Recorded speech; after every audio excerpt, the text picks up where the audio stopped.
in New York. I was wearing just a tech shirt, just walking around when we were there for the Macy's parade, and somebody was like, "Do you go to Texas Tech?" And I'm like, "Yeah, I go to Texas Tech. I'm in the going band there." And I figured they knew, and they're like, "What are y'all doing here?"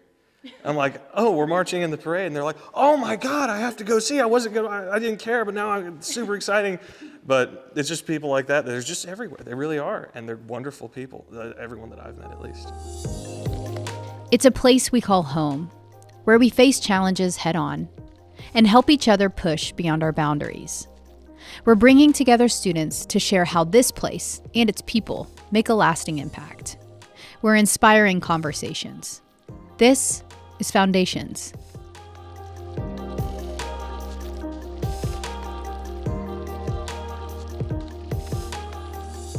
When you were making your college decision, what was the deciding factor?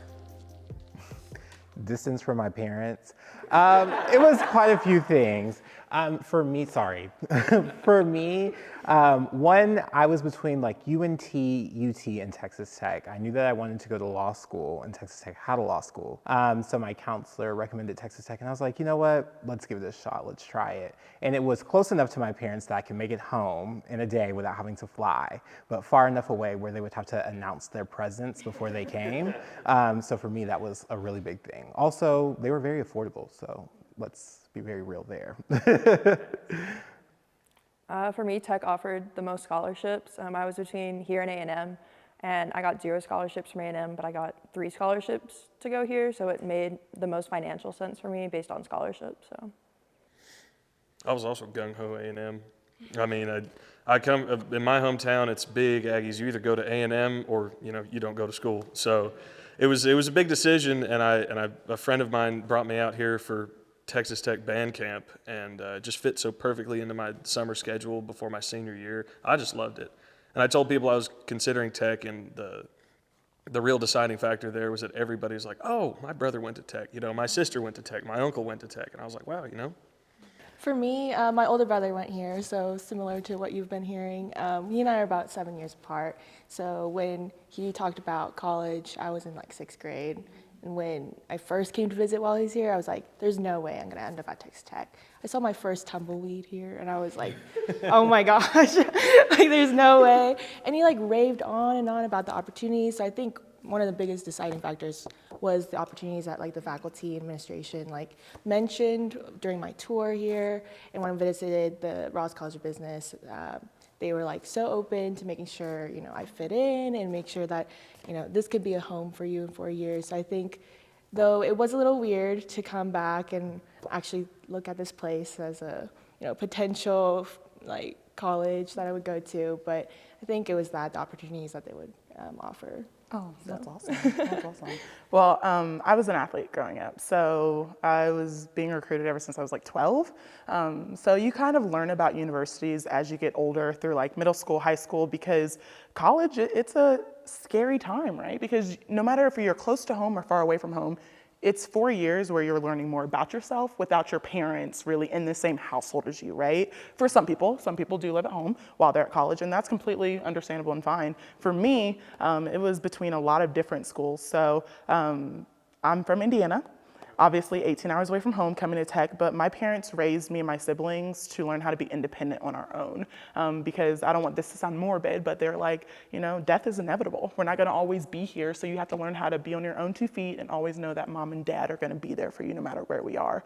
So my brother ended up going to Florida State. He played football there. My sister went to Iowa. I came to Tech. So we all went far away from home, right? But we are very family oriented. So we were like, that's my niche. Like I go to them whenever I'm going through tough times. So I don't have any relatives that came to Tech. I actually only have a few family members that actually live in Texas. And I found out about that after I committed to come to Tech. But for me, it was the basketball side of things, right? So a person who was actually recruiting me when she was at IU at the time, she came to Tech. It was her first year, and she called me. She wanted me to come down for an official visit. And my goodness, when you come to Lubbock, it's just like it does something to you, especially just the sports world. Like seeing how many people supported Lady Raider basketball, like I was sold from the get-go when I got here. Girl, you saw a tumbleweed, I saw just like dirt, right? Because like I'm from the Midwest, so it's nothing but greenery. So that was something that I definitely got used to, but just the community here is what kind of just sold me from the get-go. And I knew Cheryl Swoops came here, Krista Kirkland, who's now Gerlich, who's the head coach here, she was playing here, you know, Carolyn Thompson, Marsha Sharp, and I can go on for days about people that I know who played Lady Raider basketball, but a lot of people who kind of shaped me as a player before I even decided to commit and come here. But that was basically the deciding factor. It was basketball, of course, but I wanted a place that would help me when basketball's done. And so I went the journalism route. I knew it was right for me, and I'm thankful that I haven't burned any bridges, and it's definitely helped me to excel where I'm going, because you have to in life, right? And so I'm thankful for my time here at Tech, and I want to keep obviously building on top of that, which is why I haven't left yet. That's beautiful. Oh, thank you. No, it's funny that you mentioned like the community support Yeah. for the Lady Raiders. So I'm from not very far away from here, Seminole, and my wife, her family goes to every Lady Raider game. So I've never been to a men's basketball game, but I've been to several of the women's. I love hearing that. We got to get you guys to the Womble so you guys can tour it. It's such a beautiful facility. All my kids That's would love awesome. it. Yeah. So like I'm from this area, and so coming to Tech was like, there were several factors. The primary one being that it was close to home and available and affordable, and I could, you know, keep living with the roommates that I had and didn't have to worry about like finding a new place to live. I did a community college before I came to Tech. I was at South Plains, and I'd majored in music, and I'd started building a relationship with some of the faculty in the music department here. I'd met them at performances that we had both been on, and so it was kind of an intrapersonal relationship builder before it became a potential like academic path for me. I just got to know the people, but yeah, it's really interesting to think about, you know, so many people coming from far away to this area, and it's like, you know, whereas like you mentioned, you know, at your hometown, like you either go to A&M or bust, you know, that's kind of here the same. It's like, I don't know, Tech's like right down the street, man, just go to Tech. But I found such wonderful support and growth opportunity within the music department here. It was just lovely. See, I think the geographic area, a lot of people talk about it, you know, Lubbock's not really close to anything, but I like that about it. You know, it's a big town that's not really close to anything, but so it forces you to make these interpersonal relationships, but fortunately there's a lot of really great people here, and I've met nothing but great people here who I consider friends, very close, closer than friends I went to high school with. So it's just really good, and it's really conducive to building those bonds out here. Yeah, I was very nervous about coming here. So, little secret, I did not tour Texas Tech. So, I heard Lubbock, Texas. I was like, okay, so it's in the middle of West Texas. What do I know about West Texas? We're not gonna get into that, but what I knew was it could be very scary. So I'm picturing like Dairy Queen, stoplight, that's all we have. Maybe like a Sonic. So I was very pleased when I got here. I was like, okay, 2 Targets, a mall, several Walmarts, like I have things to do, like, okay. But no, I was very nervous about how secluded it was, especially that it was 5 hours away. I was like, yes, I'm away from my parents, but oh, wait, I'm away from my parents. Like, what do I do? So yeah. So I guess like a counter to this question, right? Was there ever a time that you guys thought, while being here at Tech, is this still the place for me? Do I need to get closer to home? Do I need to transfer? Like, have those thoughts ever come? Because I'm just speaking from athletics, right? There's a transfer portal. So there are times that people want to think this isn't the place for me, even though you have the red carpet kind of rolled out for you. I'll be honest, there were times where I thought like I probably shouldn't be staying at Tech, but there was always something that would happen after that thought hit me of, no, this is where you need to be. And I'm thankful for it because now I have a full-time position after the fact, right? But has that ever kind of hopped in any of your heads? And I guess we can start here since you started with the question first. For me, not really, because I entered during 2020, so we just got out of lockdown. So it was a slow start to begin with. So once I got into maybe, halfway through sophomore year, that's when things started to pick up, and that's when you start to experience like in-person classes. And so it was a little weird start for me because everything was pretty much virtual my freshman year. So I don't think that thought really came up because everywhere else was the same. Everyone was doing the virtual classes. Everyone just went to the dorms and stayed at the dorms. So once it started picking up, you start to feel that community aspect. You get to meet new people and kind of expand your horizons a little bit. So I think that's what kept the momentum going for me, and I just, love it grows on you, definitely. So, For sure. yeah. For sure. Anyone else? I mean, yeah. So I graduated with my bachelor's in 2015, spring of 2015, and I'm working on a graduate degree at the moment. But in 2013, my wife and I had our first kid, and there was a very real like, ooh, maybe college isn't a thing I get to do anymore, And that wasn't specific, like maybe tech isn't the place for me, but, is higher education something that's available and accessible to a person who's working, who has, commitments that are bigger than homework, like I got my kids screaming all night. I'm not gonna read that, And so I remember the advisor at the time, Linda Gregston, she's since retired. She was a wonderful human. I walked into her office. I said, I need to graduate as soon as possible or I'm going to leave this place because I just don't know that I can do it. And she was like, take some deep breaths, it was very sweet and encouraging. And that experience told me like, oh, tech isn't like the community that I have within this university. And it sounds like it's pretty much across the board, although at the time I didn't know that. It's like they don't just care about me being a number that graduates and gets a job. Like they really do care about me as an individual, and that like gave me the drive to like commit to staying here and finishing that degree and eventually returning, many years later. But that's still amazing, right? Yeah. Like being able to still come back and want to fight for that degree and get your master's now. Like, Yeah. I think that speaks to just Texas Tech as a whole. Right? Absolutely. Yeah, and then kind of going off your question with or your community aspect, I don't think a lot of people realize how much of a community Texas Tech is, because everyone thinks West Texas, there's nothing out here, so why would I connect with these people? I've made so many connections, in my college and without. Last year, Robert Giovanetti, who works in athletics, was actually one of my professors, and he wrote my letter of recommendation for grad school. I don't know if at other colleges, he would be in a position to do that, but he took the time to continue to reach out to me and wrote my letter of recommendation. So I think that's something that speaks true to Texas Tech is all of our professors, everyone that works here wants to see you succeed, and they're not just a number to them. So. What do you wish someone had told you about finding your place on campus? So I'll mention when I was here in undergrad and had a kid, there was this fear that I had, I can't take my kid places. I don't want her cousin, being loud, No, there was nothing that ever happened that made me feel like I shouldn't bring my family to things, right? But I wish that there would have been some sort of moment in which I was affirmed as having a family. It's oh no, it's okay. They can come to recitals and things in the School of Music that are sometimes a little toity, or oh, it's okay to be take your kid to lunch in the sub or whatever. I know that I wasn't alone at the time, but it often felt like I'm the only person here that has a kid, even though that can't have been true because I was there, so there had to have been others.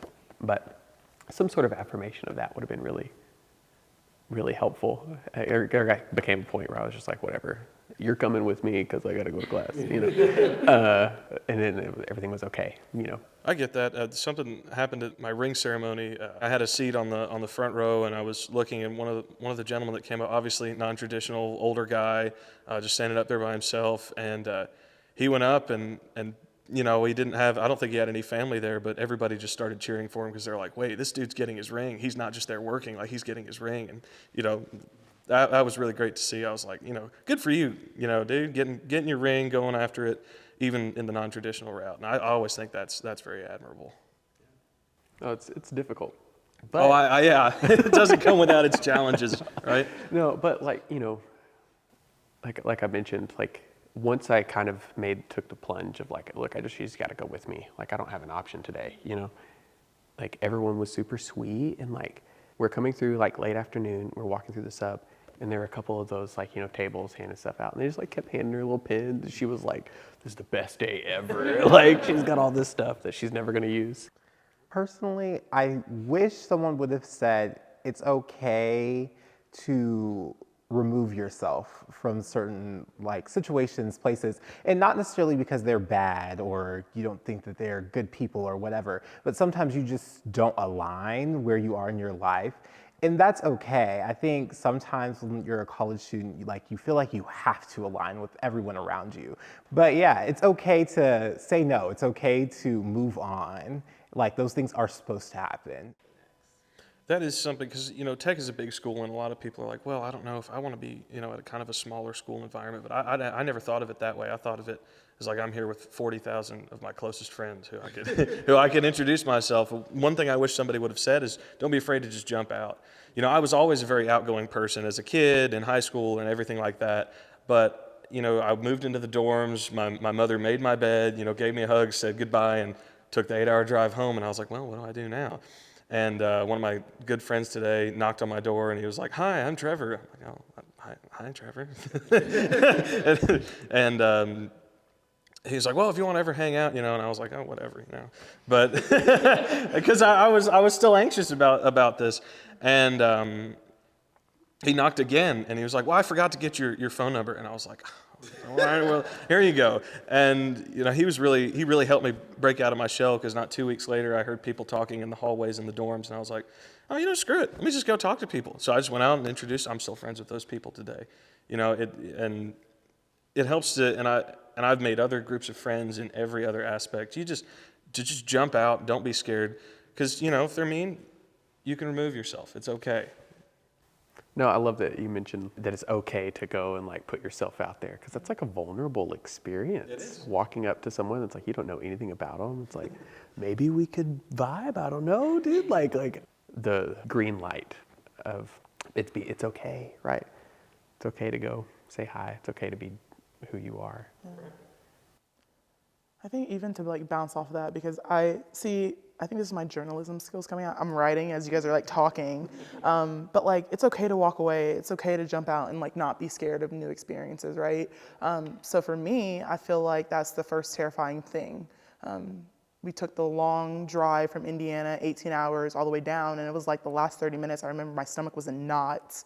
And I'm like, I'm really about to get dropped off at college. And it's even scarier because the way that in the basketball world, you're here during summer. So like I graduated and I was gone a week later. So all my peers were able to stay home for 2 more months before they went to school in August. But I was like, it was get your stuff, pack and go. And so I was very nervous, right? And I did get into my little bubble because just like you, I was very extroverted growing up. My mom always used to say, if you stick Zuri in a room with 100 people, she's gonna turn out having 100 new friends. And I was very outgoing, but then my freshman year, I felt like I had put myself in this bubble, and thank goodness for basketball because I had my people there, but if they weren't around and I didn't have practice or study hall or whatever, okay, what am I doing with the little free time that I have left? Like, I don't wanna just stick to myself, I wanna go meet new people, right? And so I was very in a blessed situation to be able to meet other athletes in different programs, because during the summer, you don't have like the whole entire school population. You just have certain athletes that are here. So men's basketball was here, track was here, football, and I was able to make friends with them. And then when school started, like I at least had my niche outside of like obviously our women's basketball program, other student athletes, but still, it was still tough my entire freshman year, like being able to meet other students because I didn't know what else was out there to be able to venture out. And so with journalism, as time went on, I got my people in my circle because there were only a select few of us that got that degree. So we ended up having the same classes every single year. And that's how I was able to get more outside of my comfort zone. And especially if I want to go into sideline reporting, which I have to be in front of a camera, I have to be comfortable talking, right? It helped me be able to get out of that. And I felt like it's okay now to be outgoing. It's okay to be different. It's okay not to be scared because everything happens for a reason and people are in your life either temporarily or permanent, right? And I'm a strong believer that people get out of your life for a reason, and I'm a strong believer that people stay in it for a reason, to teach you lessons. And so my entire 4 years, I'm very thankful that I was able to reach out to my parents and be like, I don't know about this situation. And they always told me, well, you have to learn on your own. Like, you have to kind of learn what are red flags, what are green flags, and what are life lessons that you're learning from all the relationships that are coming about. So college definitely helped me, and Texas Tech helped me, because, you know, it's different from Indiana, completely different. Like, all of us come from different backgrounds here, and we come from different situations, but the one thing that is probably constant is the education and the experience that we got from Texas Tech, and how we're able to be thankful for it and take it and build on from it as time goes on. What I wish someone said to me was, it's okay to, you know, try new things. You don't have to stick with one thing. If you came in with like a political science major, you don't have to stick with political science if it's not for you. And also, like, to go outside of who you are. So you're a student here. One of the biggest things I've learned at Texas Tech is sometimes most people don't treat you like a student. They treat you like a colleague, and you have to be professional most of the time, but, you know, that imposter syndrome is big. So when someone tells you that, like, oh, like, I'm working with you, I'm collaborating with you, what are your ideas? And they give you, you know, some space to talk about your ideas and grow as a student, as a leader, as a member of the community, it was huge for me. Who was in college, like undergrad, master's, during COVID? 1, 2, 3, 4. Okay, so I feel like that's a good point to like even talk about, because even for me, like when COVID was happening, I was just working like back home. There was nothing really serious. So can we talk about how that dynamic was for you guys? To me, it helped me build relationships outside of class. It helped me build relationships outside the classroom. Now, I'm not saying I enjoyed COVID by any stretch, but we didn't have class, so to speak. You know, we had a Zoom call. You look at somebody's picture on a Zoom call in their bedroom, and it's like, okay, you know, you don't really build an interpersonal connection. So for me, we just were forced to hang out in the dorms and, you know, go out on the town and drive around. Like, we would just, there's freshmen that I meet today, and I tell them, oh, there's this one restaurant in this really small town, you know, 45 minutes outside of town. And they're like, where did you find the time to do that? I'm like, well, COVID, you know, we had nothing. We didn't have class. We had our homework done. We would just get in the car and drive. The true effects of COVID weren't until my junior year, when we came back and they had all the masking policies and they removed all the seating areas and you had to be 6 feet apart. I think overall, because I had made connections beforehand, it wasn't too bad. And then even when we were in like lockdown, I still worked at Walmart. I know, a blip in time. Ain't nothing wrong with it. But yes, I worked at Walmart doing that, so I still had like some level of social interaction with people, and that was good. Looking back, I wouldn't change anything. Like, it taught me to be more adaptable, like using online. Like, I used to hate online classes, and now, like, if it's an option, I'm taking it because I can do it at my own pace. And so it just taught me to, like, not necessarily be mad at what's happening, but just take it as a way to become more adaptable. So. That's a great way to put it. A few weeks ago, someone told me, when life gets hard, how do you approach it? And we can all definitely say that COVID was hard, right? But like, hearing you say, you have to become adaptable. Like, we do. Like, how do you learn how to pivot whenever things get tough? I think that goes into my question 3. So what challenges did you face as a student?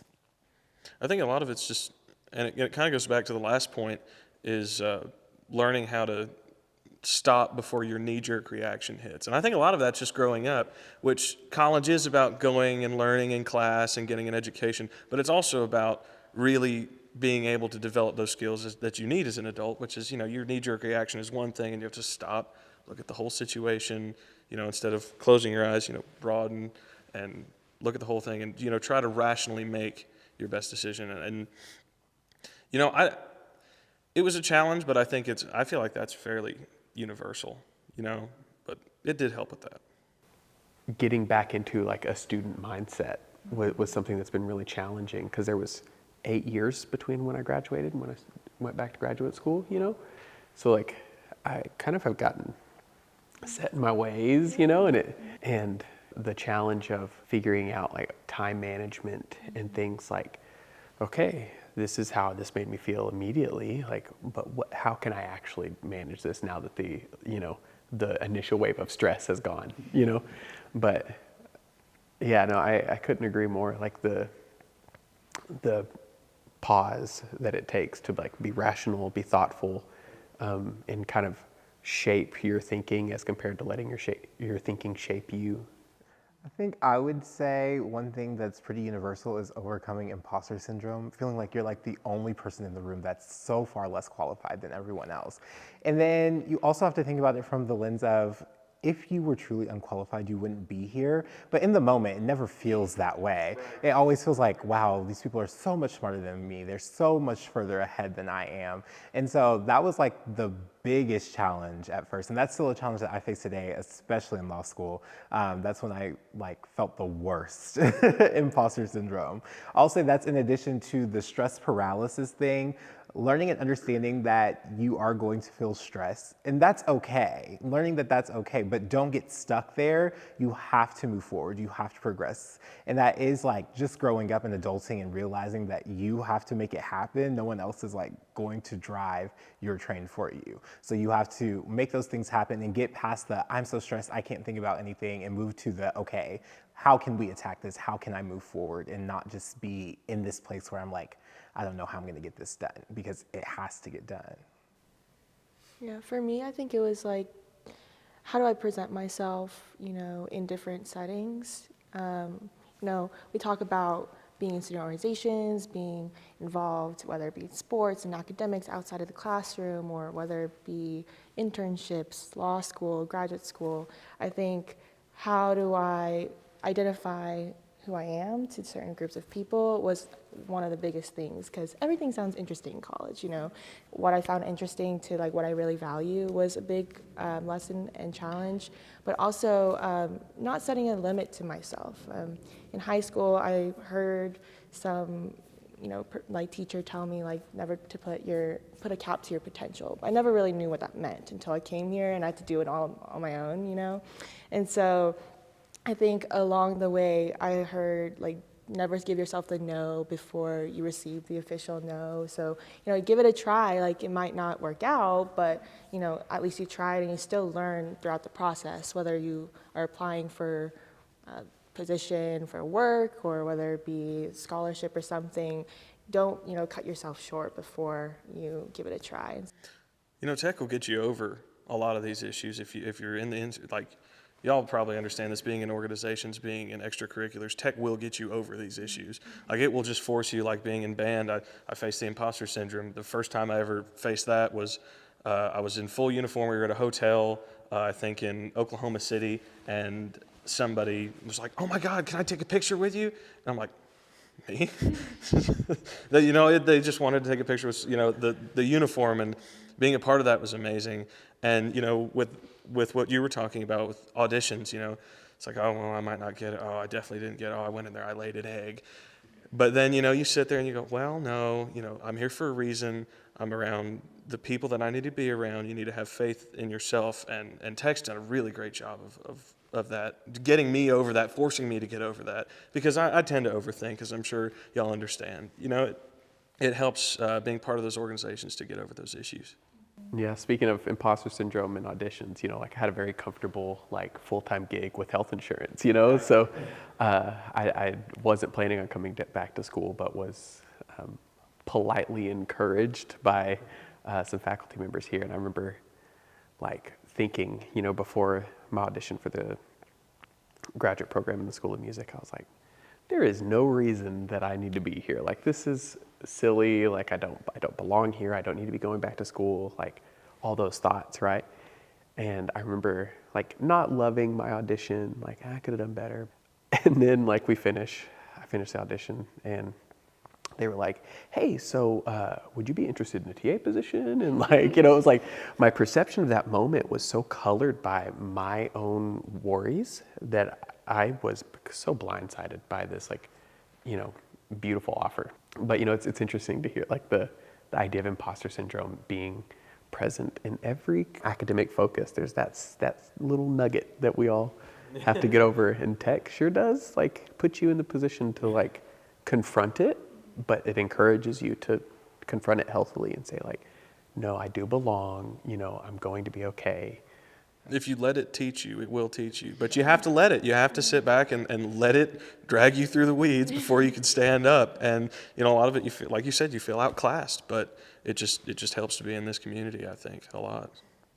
But even talking about imposter syndrome, in all honesty, we're all talking about how we felt it with the going band or in classes, and I know you were out of school for 8 years before you went to school, and I was out for 2, and I thought that I had to dust it off too. I was like, goodness, it's tough getting back into it. But, for me, we have to go through imposter syndrome so that we don't stick to our stereotypes. And so something that I felt like I was trying to embrace as a Black woman in West Texas is I am a student athlete and I deserve to be here. And this community was so welcoming with that. And people did see me as that. And that's what I was thankful for. But I also had a lot of people that came before me that were Lady Raiders as well, who felt the same way in certain instances. And so they had to bring me along and teach me, I do understand that you feel this way, but that's also how the world works. Like, it's not just West Texas. Like, you can go anywhere. And people come from different backgrounds, but that's why it's important to learn another person.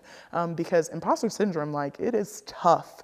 It is really tough. And I'll be honest, full transparency, I still have to kind of dive into it sometimes because I'll get into a space and I'm like, am I really even supposed to be here? Am I truly supposed to be here? And I feel like that's when it comes to being confident in yourself and having all the tools that kind of set you up for success. For me, it was within my 4 years of being here, all the professors I had that saw so much in me and kept feeding into me. And they didn't see an 18-year-old kid, a 19-year-old kid just trying to find her way. They saw someone who has potential. I know the question was, what are challenges as a student? But I have to put that hyphen athlete into it because that was another part of it. How am I going to be able to use my platform as a minority young woman who's still trying to figure out herself, but I feel like sometimes I have to embrace imposter syndrome to get by when, I'm around the people that see me for me. So why do I have to embrace imposter syndrome to get by?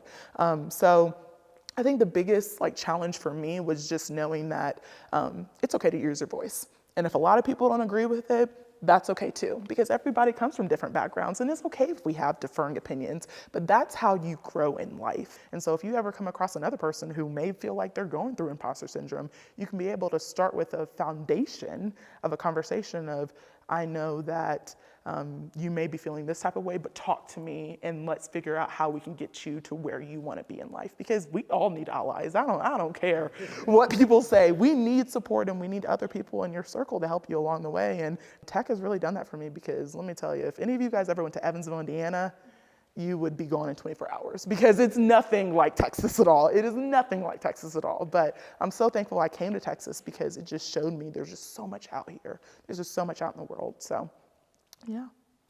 Yeah, I think one of the biggest things about Texas Tech is the mentorship and the inspiration to keep that mentorship going. Because once you get someone who inspires you to grow and to really reach your full potential and to keep going beyond that, you want to do the same for someone else here. And so I think whether it be from faculty to student relationship or upperclassmen to underclassmen, whether it be you're giving a tour to a potential student who's going to come here. I think everyone's so connected and wants to help you. One of the biggest things that Texas Tech I think is so great at the community aspect is that how can I help you so that you can become the best version of yourself, and that just kind of shifts to how can I help someone else become and reach their best or their full potential. Yeah, no, well, one of the things that I kept thinking about as y'all were sharing those experiences is you can't validate other people's belonging unless you haven't had your belonging validated and you know what that looks like and feels like and sounds like. And so that as compared to mentorship being these isolated incidents, it's this you're more like a conduit of this torch has been passed to you and now it's your responsibility to pass the torch. So it could be really tempting to think of it as this isolating experience. But when you've been shown validation and warmth and encouragement, it makes this really large campus feel quite close-knit, to where, you want to share that experience because it's this good thing that you felt. It's like your favorite restaurant. It's like, oh man, have you heard of this joint? Like, you gotta go. It's like kind of that same feeling. It's like, oh man, this felt great. I gotta give this to somebody, you know? So that was lovely. Do you mind if, since we're already here, Yeah. because I think my question bridges off of this. Okay, yeah, please. So who is someone who's impacted your time here at Texas Tech and why? I think it bridges perfectly. There are so many, but I will mention like one of my current mentors, and I worked with him in undergrad also, is Dr. Ben Hoagland in the jazz department. He was, I'm getting thumbs ups. He rules, man. So when I was an undergrad and I took lessons with him and, you know, worked with him, I was always like kind of in awe of him as a musician, right? And then, you know, when I was given the opportunity to come back to school here, I started working with him a lot more closely than I had. And so it became more of like, not only am I in awe of his musicianship and his, you know, how adept he is at these, you know, wide-ranging skills within the art form, he's like also a great person, you know, and like giving, like, you know, he had kids in college also, and, you know, went to grad school later in life. And so his mentorship hasn't just been about the content, you know, within which we're operating, but like at a larger scope of like, how can you be a successful student while still being a good husband and a good dad and like a good member of the community. And so when you ask the questions like that name comes to mind very quickly because he's been instrumental in my journey so far. I can relate to that too. And this connection even surprises me to this day. But so the man who's really affected my time here is Professor Gerald Dolter. You might know him as the announcer for the Goin' Band at the football games. He goes, "The Goin' Band from Raiderland." I'd mentioned that my parents were opera singers, I think, and my dad was an opera singer. And I don't mean to, you know, play this card, but I lost my dad at a very young age, and I didn't really know many of his connections from his very, very prolific opera career. I didn't know anybody from there. So I went to go see a concert that year with a friend of mine from high school, and he just happened to be performing. And so it had the little playbill, and I read his biography, and he went to Indiana University for opera, studied with Margaret Harshaw. My dad did the same. He was in New York singing at the Met. My dad did the same. It was about the same time. They were about the same age. He was in Germany singing. It's about the same time my dad was singing, and I was like, there's no way. Like, this is just right in front of me this whole time. So when we were in Memphis, we were eating lunch before the game, and him and his wife were sitting at a table. And I walked up, I said, "Excuse me, do you mind if I said?" "Of course." "Oh, no, of course." He's a lovely man if you've ever met him. And I told him, I was like, "Well, you might have known my dad." And he said, "Oh, well, who's your dad?" "Well, I don't know if I remember him, but you should take lessons." So now I've added a voice minor, but you know, it just right, years later, I've added a voice minor, and just getting to know him and him teaching me that craft, even without my dad here, it's kind of felt like a piece of that. But think about how that connection came about. It was at Indiana University. You know, they could have met there. They could have crossed paths in New York. They could have crossed paths in Germany. The opera world is very small, and so. Among other parts of music too, and just having that connection here in the Goin' Band, because of the Goin' Band, got me into the opera world and got me singing, which is a huge part of my life now. It's a huge grounding point for me. It was just absolutely amazing that I found that here, and Gerald Dolter is just an amazing guy. I do want to say this real quick, sorry. Don't ever apologize for using your card with your dad. That's a part of your story, and it is okay. Like, I even appreciate you being transparent about that piece, but don't ever apologize for using that card with your dad. Yeah. And I don't want to make you emotional. No. I do want to say, like, that's a part of your story. I and it appreciate means a that. lot. I really appreciate it. Thank you. Well, and what a beautiful gift that Dolter could give you, that maybe you get to hear some of those nuggets that your dad heard. If they learned from the same people, right? Like some of these things that he may share with you in your lessons, your dad could have heard those words. Right. And what a beautiful experience that could. Right, and just, with my mother too, she wasn't in touch with a lot of my dad's connections, and I told him, I was like, well, my mother might want to come up and listen, and he's like, oh, well, bring her too, I'll give her a lesson too. And sure enough, I called her that day, I said, we have a voice lesson, and she said, what do you mean we? And how did you get a voice lesson? And he just brought me right into the studio and introduced me to everybody, and I was yet again introduced to more wonderful, open-minded people who were just so happy to have me there. And again, I felt outclassed because I didn't do singing at all, and he just brought me in. But yeah, it really was a great experience, and I'm really happy to share that, because you never know when something like that's going to come across, and what are the odds of that, right? You knew you were supposed to come to Tech. Look how that all just works out. It just unfolded. It Full really circle. did. It really did. It really does. Oh, that's amazing. I feel like for me, and I know that this is going to end up being put all out on social media and whatnot, so I don't want anyone to take offense to this, because so many people have helped me along the way. I want to preface that. But truly, I wouldn't be here if it wasn't for Brandy Poole. I mentioned her briefly earlier, but I never gave an actual name. She was the one who was recruiting me at IU, and then she came here to Tech, and I was like her first phone call, and she was like, you have to come down to Lubbock. Like, I need you to come on an official visit. And I was sold when I came down here, but now she's an assistant coach in the WNBA for the Dallas Wings. But just having that bond with her, she has seen so much in me since I was 15 years old, and I'm now 27. So having a mentor like that in every stage of my life, whether it was college and then pro overseas in Spain, I had her when I was done with that, and even during COVID, even though I was back home and I was working with my church's nonprofit, like, I still had her. And then transitioning into what I'm doing now, which is on the coaching side of things, which I didn't know this would be a stop in my journey, but I'm thankful for it. But it comes thanks to her as well, because, Coach Gerlich I know she had reached out to Brandy, and she wanted to know about me, because when you're hiring someone on your staff and you don't really know them, you want to know, okay, I have to talk to people that I trust and I know more personally about this person that I want to hire. And so when Coach Gerlich hired me as a graduate assistant, just crazy outcomes full circle, right? So Brandy, ironically now, and it's not ironically because she's great at it, but she does color commentating now, like on the side whenever the W is not going on. So if you're familiar with basketball, the WNBA, they play during the summer typically, and then playoffs happen in the fall.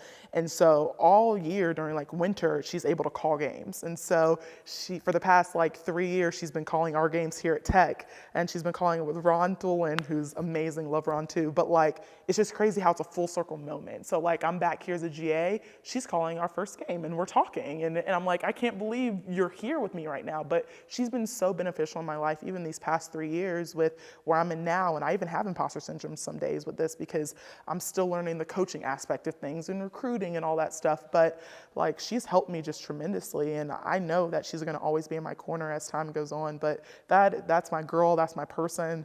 Love her. But it's just crazy how things just come full circle, right? Someone who I've known since I was 15 years old, I didn't know that I would still have this strong of a connection with 12 years after the fact. And so it's just when people see stuff in you, they see stuff in you and they ride with it. And I'm so thankful that she saw something in me, because let's be honest, I was immature at 15. So it's I'm surprised that she saw potential in me. But that's my person. That is my girl, along with a lot of other people. But I don't think I would be at Tech if it wasn't for her calling me instantly and saying, you need to come down here. And so I trusted and I did. And I've lived here for 7 years now, about to be 8. So including undergrad and then obviously graduate assistant. But yeah, I wouldn't change it for anything. Yeah, for me, it was Dr. Kelly Gargal Cook from the College of Media and Communications. When I came to Tech, and I'm graduating with a history degree, but I came in I was supposed to graduate in 2.5 years because of so many community college credits, transfer credits, AP credits. And I was 3 classes shy of graduating, and I decided I didn't want to go to law school. And my, the kind of caveat to that, my mom was like, well, you're 3 classes shy, so you're going to finish. And I was like, yes, ma'am. But I did not know, I knew I wanted to go into sports. I just didn't know in what capacity, because when I wanted to go to law school, I actually wanted to go to be a sports agent, and I knew you had to get a law degree to do that for the most part.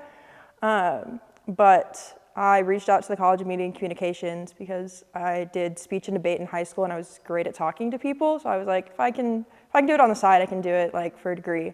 And Kelly was actually my first in-person professor, and she pushed me to become a Dean Student Ambassador for the college. When I competed in DC last spring, she was actually our professor that went with us. So like that was another like, got to see a different side of her. We got stuck on an airplane for 5.5 hours together. That was a fun time. But she has always been that person that has like pushed me and continue to push me to be like who I want to be. And when I applied for internships, she said, it's okay if you get no's, because you're gonna get so many no's in life, but you just have to wait for those yeses. And she's always been that person in my corner, so. I think for me, one of them at least is Dr. Eliza Wong, and she used to be the Honors College Dean my freshman and sophomore year. Now she's a director of the Academy of Rome in Italy. And I remember her speaking at one of the virtual Student Government Association's Women's History Month events, and it was like a talk on Zoom with a bunch of different faculty on campus. I was like, oh my God, like I need to meet this woman. Like she's amazing. She was telling her story. I was like, oh my gosh, like I need to meet her. And so they like connected me via email, and Dr. Wong was like, let's get boba, let's go get lunch or something. So we met, I think, at Hayashi's, and I was just like in awe. And she was like, tell me your story, where you want to be in 10 years. And to this day, I still have her on Instagram while she's in Italy. She's the one who told me, you should go study abroad, because she did Fulbright as well during her PhD programs. And so she's like, it's like one of the most expensive but also extensive experience that you can get. And so she did a program in Italy that I did 2 summers ago with her. I guess to round out the question, since everyone else answered, so it was Professor Paul Ruiz. He's actually a JD. He was my Raider Ready professor my freshman year, that like 1 credit class that you take that's like, oh, Introduction to Texas Tech, like, okay. So he was mine my freshman year, and he was a JD, so of course I was like, oh my gosh, like I have to know him because he's a JD and that's like what I want to do, and he went to Stanford and all these great things. But at a genuine level, I feel like that sometimes I wear a veneer that's just like everything's great, everything's perfect, and it's going super well. And so we had one-on-ones. I remember this. It was towards the end of our time in the class because it was only like 2 months. And we had one-on-ones, and he was checking in. He was like, how are you? And I was like, oh, I'm so good. I love it here. He was like, no, but like really, actually, like how are you? Like, I feel like you're the type of person that would say everything's great no matter where you are, but do you genuinely like feel that you are getting what you need here at Texas Tech? Do you genuinely feel like you are, like that you belong here? And so that really like sent me spiraling for a second, because I was like, oh my gosh, like how do I answer this? I don't know what to say other than like, good, great, awesome, like I love it.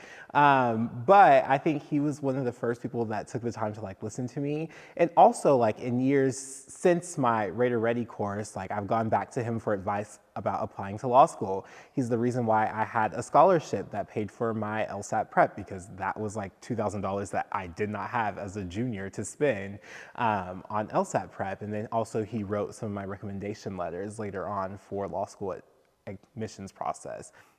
Something that makes me really hopeful about this university, speaking specifically within the arts context, right, is like the faculty that we have here are second to none within the music department. And a lot of people don't know, like we have faculty that graduated from Juilliard and Curtis, 2 of the best like in the world conservatories. We have like Grammy winning faculty, like it's an unreal. And what's amazing is that they have community impact, not just within Texas Tech, but within the Lubbock community. And like as a person who has children in elementary school and soon to be middle school, and that hurts to say, but she'll be in middle school next year. Anyway, so like having the kids that like, when I take them to go see a show that I play in at Moonlight Musicals, which is started by Gerald Dolter, like they're seeing performers that aren't just, dear old dad, but like really top tier artists. And that's true with, visual art and, all the arts on this campus. It makes me hopeful to see them be involved in the community at large in Lubbock, and the impact that that has on developing persons and creating a curiosity and a passion to be involved in the arts. I think for me, it's just the opportunities. I told you guys before, I came here because of the opportunities that they told me about and that I could experience here at Tech. And like society grows, more students come. I think we've had record admission for the past 5 years. So it's like as the community grows here in Lubbock as well, the opportunity should also reflect that. I think, a lot of students are getting a lot more inside and outside of classroom experiences here, a lot more different tools, different machinery. I know that we're building a lot more facilities around here, so Texas Tech as a whole are getting bigger, physically as well. So I think just opportunities is a good thing to look at. I could definitely say I'm excited to just see this university continue to invest into it as a whole. Just watching it grow, and even when later Raiders come back, they talk about what's on campus that wasn't here whenever they were players, and just, we have the Womble, and then how they're re-innovating, the football stadium, and then how things are just being built here. But even, outside of just what's on campus, how they're building this community with the businesses that are just thriving, the restaurants that are amazing with food, and then how they just continue to just grow with even apartments and houses, because they know that Lubbock is starting to become a place that people really want to live, because the population for students who are wanting to come to Tech keep growing. I think that one thing that's consistent that you've seen, at least on this half of the semicircle today, is Texas Tech and Lubbock have a way of sucking you back in. They really do. They will bring you back when you thought you were far done and far removed from Lubbock. But that is one of the greatest things, because I think sometimes it brings people back that still have stuff to learn here and still have areas to grow in. And I was one of those people, even though I didn't know it, even though I was like, I'm ready to move to DC or Dallas or Austin, whatever. But they bring people back that still have stuff to learn here and still have space to grow. And Texas Tech teaches them so much more and pushes them so much further than where they thought they would go. And the reason I'm hopeful in this capacity is because one day I imagine a future with kids where I can bring my kids back here and I can say, this campus offered me these opportunities. I went to DC, I went to law school, I got the JD I always wanted. All of those things are such profound moments in my life that I look forward to future Red Raiders being able to have those moments themselves and say, wow, thinking about the person I was in 2018 when I came to this campus versus who I am in 2024, much different, and it's because of the opportunities that were provided here. And even some of the struggles, let's be real, the struggles are also a part of our growth. So knowing that there will be a lineage to come of future Red Raiders that have those profound experiences that we had that brought you back. I just really hope for Tech that it doesn't lose its core personality that really drew me in at first, because like some of y'all alluded to, when I heard of it, I was like, Texas Tech, what am I gonna do? What's in Lubbock? What's a bunch of flat ranches? What do I want to do without there? But then you come here, and we've spent the last hour talking about it. I just really hope it doesn't lose that core value of just community and respect and open-mindedness, and that just allows people to grow so much. And the traditions here that are a lot cooler than A&M's traditions, let's be honest, all right? You can't beat the Masked Rider. Just every part of Tech is great, but that one thing I think will just make sure that everything else stays together.